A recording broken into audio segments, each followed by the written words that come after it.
আপনি যদি জীবনে ধনী হতে চান অথবা আপনি যদি জীবনে সফল হতে চান তাহলে আজকের ভিডিওটা আপনার জন্য। লেখক ওয়ালেস ডি ওয়াটেলস তার লেখা বই দ্য সায়েন্স অফ গেটিং রিচে এমন কিছু প্রিন্সিপালস শেয়ার করেছেন যেগুলো অনুসরণ করে আপনি জীবনে ধনী হতে পারবেন। লেখকের মতে আপনি যদি অন্য লোকেদের জীবনে একটা মূল্য যোগ করতে পারেন তাহলে আপনি খুব সহজেই ধনী হতে পারবেন। মূল বিষয় হলো অর্থ হলো একটা মূল্যের মাধ্যম। অতএব আপনি অন্যদের জীবনে যত বেশি মূল্য যোগ করতে পারবেন আপনি অর্থের আকারে সেটা তাদের থেকে ফেরত পাবেন। আজকের ভিডিওতে আমি এই বইয়ের মূল বিষয় আপনাদের সাথে শেয়ার করব। আপনাদের মূল্যবান সময় নষ্ট না করে আজকের ভিডিওটা শুরু করা যাক। প্রায় সকলেই জীবনে ধনী হতে চায়। যাদের কাছে অর্থ নেই তারা এটা অর্জন করতে চায় এবং যাদের কাছে অর্থ আছে তারা সব সময় সেটাকে হারানোর একটা ভয় পায়। লেখক বলেছেন আমাদের জীবনের মূল তিনটে উপাদান হলো আমাদের মন, আমাদের শরীর এবং আত্মা। একটা সুখী জীবনযাপনের জন্য আমাদেরকে এই তিনটে উপাদানের সমানভাবে লালন পালন করতে হবে এবং এর জন্য অর্থের প্রয়োজন আছে। উদাহরণস্বরূপ আপনি যদি ভালো খাবার, আরামদায়ক পোশাক এবং ঘুমের জন্য একটা নিরাপদ আরামদায়ক জায়গা না পান তাহলে আপনি আপনার শরীরকে পুরোপুরি উদযাপন করতে পারবেন না। ঠিক একইভাবে আপনি বই, শিক্ষা এবং অন্যান্য বুদ্ধিবৃত্তিক জিনিসগুলো ছাড়া নিজের মনকে উপভোগ করতে পারবেন না। অবশেষে আপনি যদি আপনার ভালোবাসার মানুষগুলোকে কোনো উপহার না দিতে পারেন আপনি তাদের থেকেও ভালোবাসা পাবেন না। এটা অদ্ভুত শোনালেও আজকের দিনে এটা চরম সত্যি। আজকের দিনে ভালোবাসা বেশিরভাগ ক্ষেত্রেই বস্তুগত উপহার দেওয়ার উপরে নির্ভর করে। আপনার কাছে যদি উপহার দেওয়ার মতো অর্থ না থাকে তাহলে আপনি সম্পূর্ণরূপে প্রেম বা সম্পর্ক উপভোগ করতে পারবেন না। অতএব জীবনের প্রতিটা ক্ষেত্রে অর্থের অনেক প্রয়োজন আছে। কিন্তু এখন প্রশ্ন হলো আপনি আপনার জীবনের এই তিনটে দিককে ভালো করে লালন পালন করবার জন্য যথেষ্ট অর্থ কিভাবে উপার্জন করবেন। প্রথমত আপনাকে এটা বুঝতে হবে যে মানুষ ভাগ্যের জোরে অথবা একটা ধনী পরিবারে জন্মগ্রহণ করবার কারণে ধনী হয় না। ধনী ব্যক্তিরা একটা নির্দিষ্ট উপায় আচরণ করে যা তাদেরকে ধনী করে তোলে। মানুষের আরেকটা ভুল ধারণা আছে যে সবাই ধনী হতে পারে না কারণ এই পৃথিবীতে সীমিত পরিমাণে সম্পদ রয়েছে। লেখকের মতে এই পৃথিবীতে সব কিছুই একটা মূল পদার্থ দিয়ে গঠন করা হয়েছে। প্রকৃতিতে আমরা যে বিভিন্ন উপাদান দেখতে পাই তা তার ভিন্ন প্রকাশ মাত্র। সৌভাগ্যবশত এই পদার্থগুলো অনবরত তৈরি হচ্ছে, যার অর্থ এই পদার্থগুলো কখনোই শেষ হবে না। সুতরাং এই প্রাচুর্যের কথা মাথায় রেখে মানুষের এটা বোঝা উচিত যে কেউ এই পৃথিবীতে ধনী হতে পারে। সোজা কথায় প্রতিটা ব্যক্তিরই ধনী হওয়ার অধিকার আছে কারণ আপনি প্রকৃতিরই একটা অংশ যেখানে প্রচুর সম্পদ রয়েছে। লেখক বলেছেন ধনী হওয়ার প্রথম ধাপ হলো আপনার চিন্তা ভাবনা। আপনি যদি আপনার চিন্তা ভাবনাগুলোকে আপনার মূল কাজের উপরে মনোনিবেশ করতে পারেন তাহলে আপনি সেই বস্তুটি তৈরি করতে পারবেন।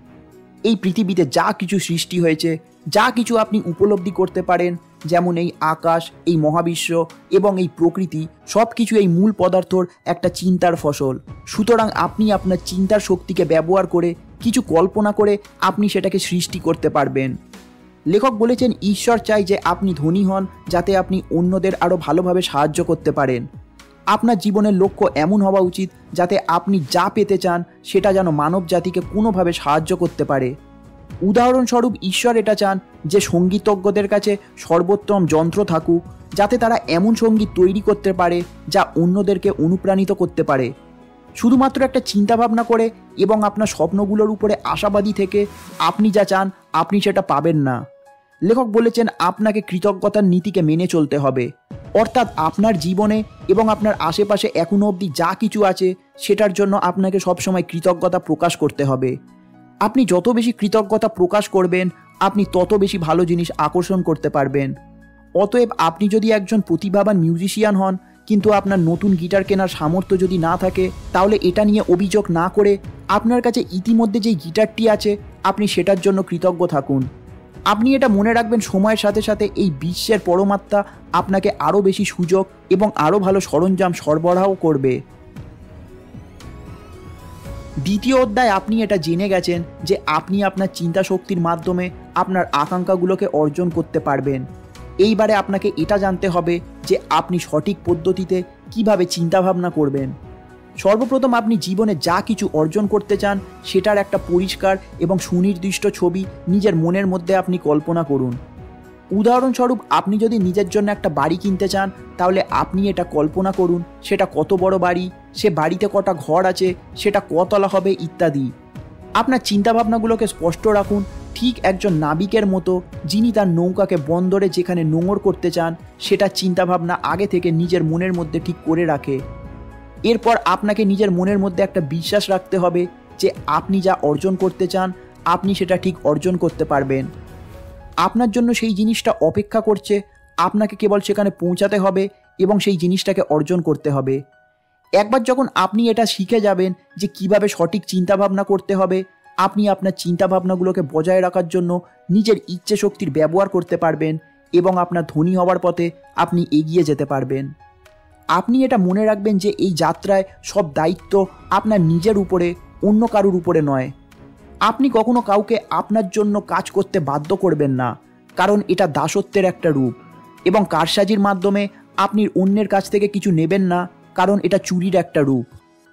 আপনি যদি সেই বড় বাড়িটি চান, তাহলে সেটাকে অর্জন না করা পর্যন্ত আপনাকে সেটা বসবাস করবার সবসময় একটা কল্পনা করতে হবে।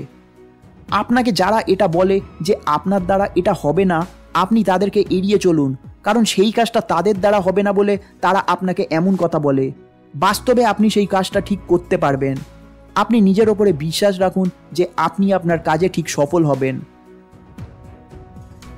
লেখক বলেছেন ধনী হওয়ার জন্য আপনাকে আপনার চিন্তাভাবনাগুলোর সাথে সেই বিষয়ে আপনাকে কাজ করতে হবে। প্রতিদিন আপনার লক্ষ্যের দিকে যতটা সম্ভব আপনি পদক্ষেপ নিন। আপনি আপনার কাজের একটা তালিকা তৈরি করে সেই কাজগুলোকে সম্পন্ন করুন।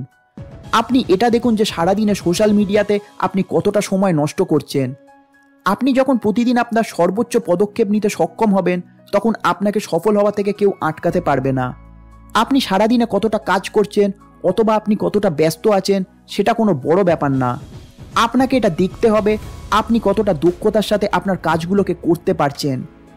আপনি যখন কোনো কাজ করবেন, আপনি সেই কাজে আপনার 100% দিন। একগুচ্ছ জিনিস করবার থেকে অল্প জিনিস ভালোভাবে করা অনেক ভালো। এরপর লেখক বলেছেন আপনাকে আপনার কাজের মাধ্যমে অন্য মানুষের জীবনে একটা মূল্য যোগ করবার চেষ্টা করতে হবে। আপনি যদি অন্যদের জীবনে একটা মূল্য যোগ করতে পারেন, তাহলে অন্যরা আপনার অনুসারী হয়ে উঠবে।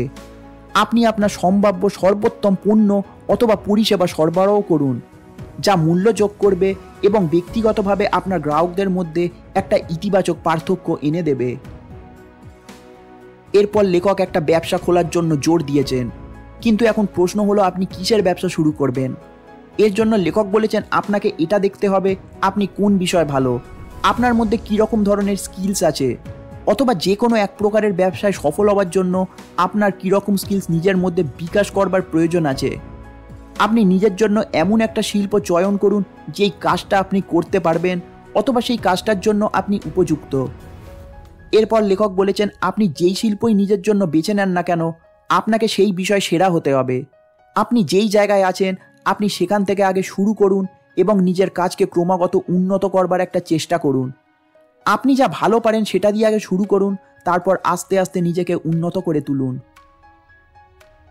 লেখক বলেছেন আপনি আপনার তথ্য বা পরিষেবার জন্য আপনার গ্রাহকদের কাছ থেকে যা চার্জ করছেন, আপনি তাদেরকে তার থেকে একটু বেশি দেওয়ার চেষ্টা করুন। এর ফলে আপনার গ্রাহকরা সবসময় আপনাকেই বেছে নেবে, কারণ তারা এটা জানে যে আপনার থেকে তারা অন্যদের তুলনায় একটু বেশি পাবে। এইভাবে আপনি অনেক বেশি গ্রাহক আপনার প্রতি আকৃষ্ট করতে পারবেন।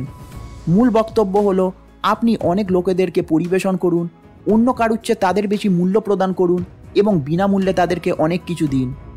এরপর আপনি একটু একটু করে আপনার পণ্যের মূল্য বাড়িয়ে দিন। এই পরিস্থিতিতেও লোকেরা আপনার পণ্য কিনবে, কারণ তারা আপনাকে বিশ্বাস করতে শুরু করে দিয়েছে। অর্থ হলো মূল্য বিনিময়ের একটা মাধ্যম মাত্র। এই পৃথিবীর বেশিরভাগ উদ্যোক্তারা তাদের গ্রাহকদের জীবনে যেমন মূল্য যোগদান করতে পেরেছেন, তারা সেই রকমই অর্থ উপার্জন করতে সক্ষম হয়েছেন। আপনি যদি একটা বিশাল পরিমাণে মূল্য প্রদান করতে পারেন, তাহলে আপনি সেই অনুরূপ পরিমাণে অর্থও পাবেন। বন্ধুরা, আমাদের আজকের ভিডিওটা আমি এখানেই শেষ করছি। আপনারা যদি এই বইটা ডিটেলসে পড়তে চান, তাহলে নিচে দেওয়া লিঙ্ক থেকে আপনারা এই বইটা কিনতে পারেন। আশা করি আজকের ভিডিওটা আপনাদের ভালো লেগেছে। যদি ভালো লেগে থাকে তাহলে ভিডিওটিকে লাইক করে দিন এবং চ্যানেলটিকে সাপোর্ট করবার জন্য সাবস্ক্রাইব করে দিন। ধন্যবাদ।